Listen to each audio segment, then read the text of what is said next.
अगर आप abroad move करना चाहते हैं, लेकिन कैसे डिसाइड करें कि अब्रॉड जाना आपके लिए सही है या गलत, कैसे इस क्वेश्चन का आंसर निकालें, तो आज का ये वीडियो आपके लिए है। आज हम ऐसा एक टॉपिक पर बात करने वाले हैं जो आपके यूके या अब्रॉड मूव करने का सपना को रियलिटी बनाने के लिए बहुत इंपॉर्टेंट है। How to decide to go abroad, कैसे मैं डिसाइड करूं कि मुझे अब्रॉड जाना चाहिए या नहीं।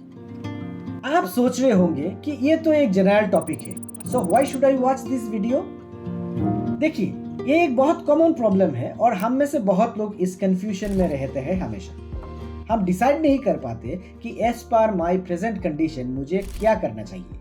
आज इस वीडियो में मैं आपको एक लॉजिकल फ्रेमवर्क दूंगा जिससे आप डिसाइड कर पाओगे कि यूके या अब्रॉड मूव करना आपके लिए सही है या नहीं। ये वीडियो सिर्फ मेरा ओपिनियन के ऊपर नहीं है, ये आपकी यूनिक सिचुएशन को समझने और इवैल्यूएट करने में मदद करेगा। वीडियो का एंड तक आपको एक क्लियर आइडिया होगा कि अब्रॉड जाना आपके लिए बेस्ट डिसीजन है या आपको अपने करंट कंट्री में ही रहना चाहिए।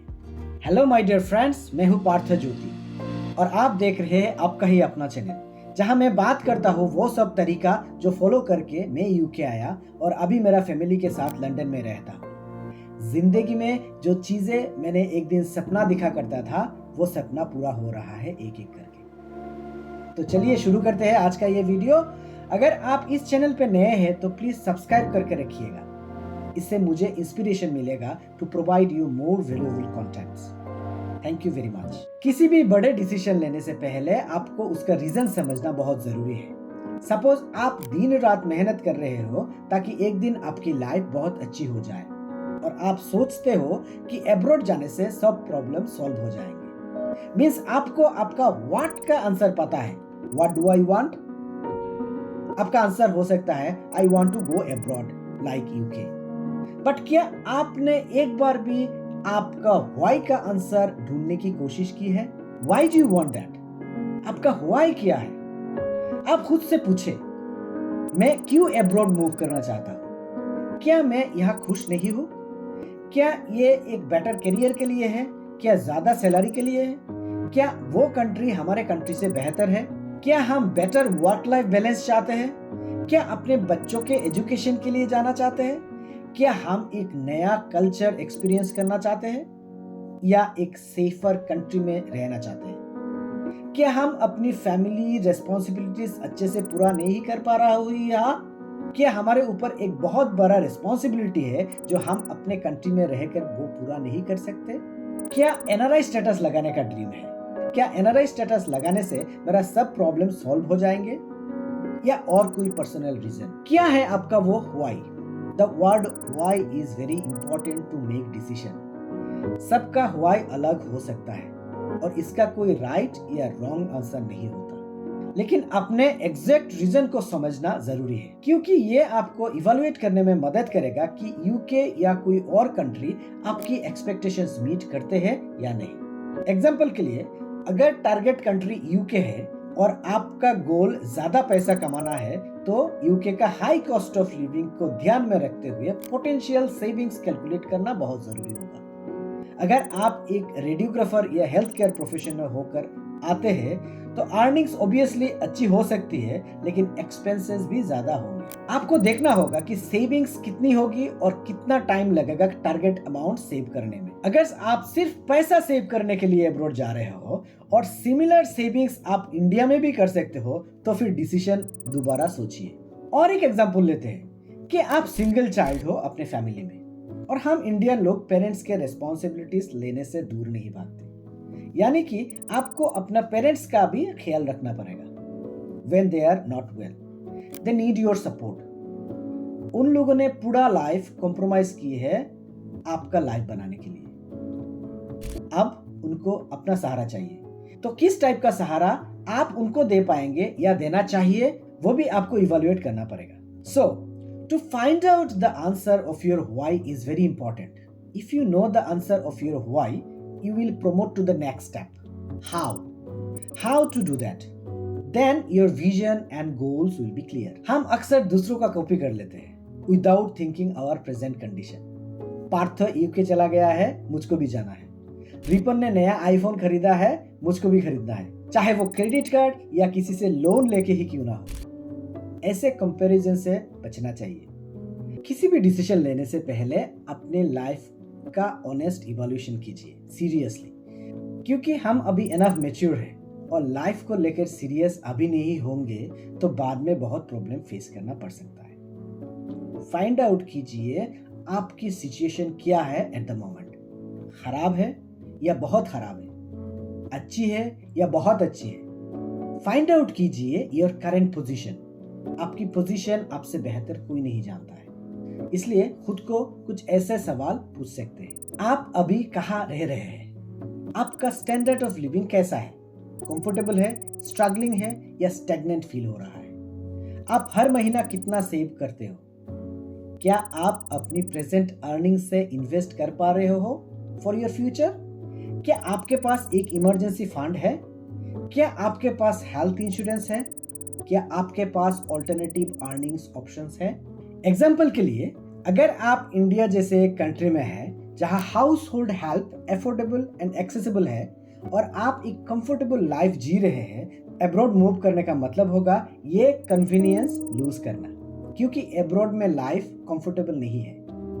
आपको हर सुबह उठकर बिना नहा के ऑफिस के लिए दौड़ना पड़ता है। चाचा चाची, मामा मामी या काम वाली मौसी नहीं होने की वजह से आपको ही घर का सब काम, ब्रेकफास्ट रेडी करना, बच्चों को स्कूल के लिए रेडी करना, लंच पैक करना, सब कुछ खुद को ही करना पड़ेगा। हेल्पिंग हैंड नहीं मिलने वाला है, मतलब आपको दूसरों के ऊपर डिपेंडेंट होना छोड़ देना पड़ेगा। एक तरह से ये बहुत अच्छा है, आप खुद इंडिपेंडेंट हो जाओगे, खुद का पोटेंशियल आपको समझ में आएगा। अगर हस्बैंड वाइफ दोनों जॉब करते हो, जो कि करना ही पड़ेगा क्योंकि एक का अर्निंग्स पूरा फैमिली का मेंटेनेंस पे ही खत्म हो जाएगा और दूसरा पर्सन का अर्निंग सेव करना है, तो बच्चे को ब्रेकफास्ट क्लब छोड़ के जाना पड़ेगा। ब्रेकफास्ट क्लब मीन्स बच्चों के क्लब और चाइल्ड केयर सेंटर जो आपका बच्चे को देखभाल करेगा और स्कूल तक ड्रॉप करेगा और बाद में पिकअप भी करेगा स्कूल से, फ्री में नहीं।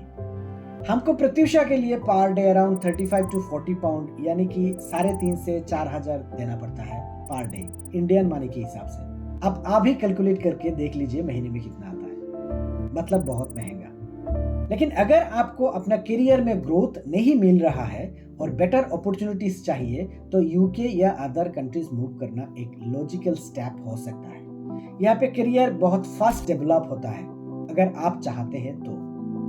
इंडिया में मेरा 14 इयर्स का करियर में वो सब नहीं सीख पाया जो मैंने इन 4 सालों में यूके मूव करके सीखा। इसका मतलब अब्रॉड का कुछ तो बात जरूर है।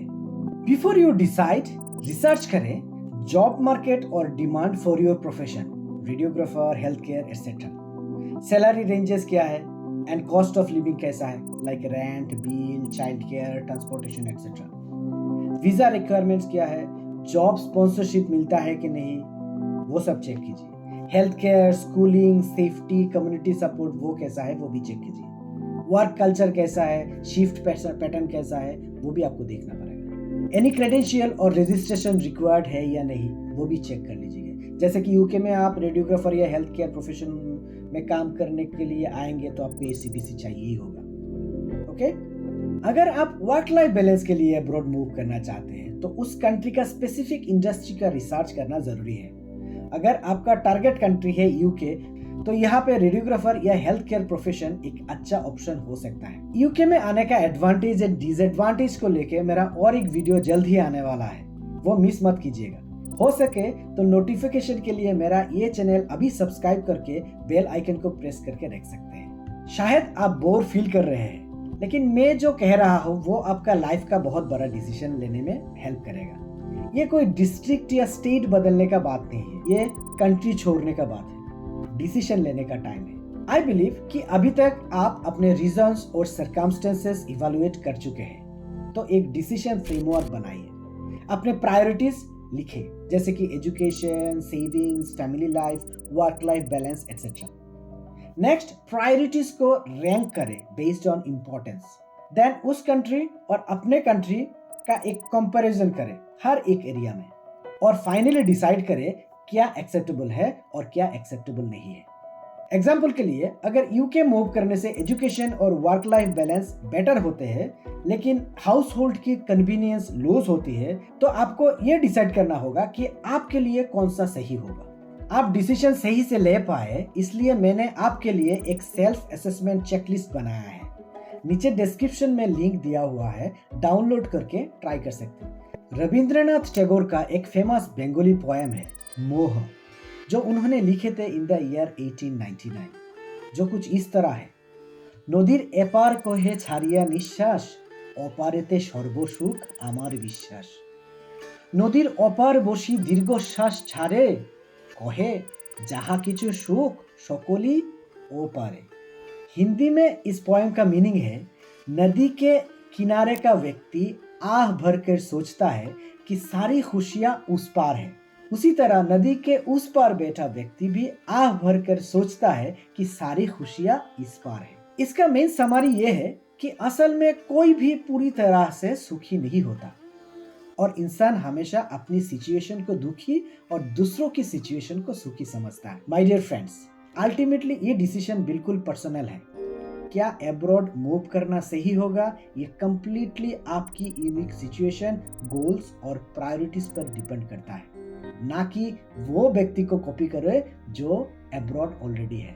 आपकी सिचुएशन आपको ही डिसाइड करना पड़ेगा। As I said before, Parth Jyoti UK चला गया, मुझको भी जाना है, ये कॉन्सेप्ट लेकर अब्रॉड जाने का डिसीजन मत लीजिएगा। पार्थ ज्योति का गोल, सर्कमस्टेंसेस एंड व्हाई बिल्कुल अलग हो सकता है आपसे। मैं बहुत कुछ सोच समझकर इंडिया में 14 इयर्स का स्टेबल गवर्नमेंट जॉब छोड़कर लंदन आया। आपका भी व्हाई ढूंढिए, आंसर मिल जाएगा। मेरा ये ऑनेस्ट ओपिनियन आपको अच्छा लगा है तो एक लाइक दे दीजिएगा प्लीज। अगर आपका कोई फ्रेंड डिसीजन को लेकर कंफ्यूजन में है तो ये वीडियो उनके साथ शेयर कर सकते हैं। और किस टाइप का आपको इंफॉर्मेशन चाहिए प्लीज कमेंट में लिखें, I would love to hear that. तब तक अपने सपनों के लिए प्लान करें और अपने बेस्ट फ्यूचर की तरफ बढ़ते रहिए। With this note, Parth Jyoti signing out. Take care.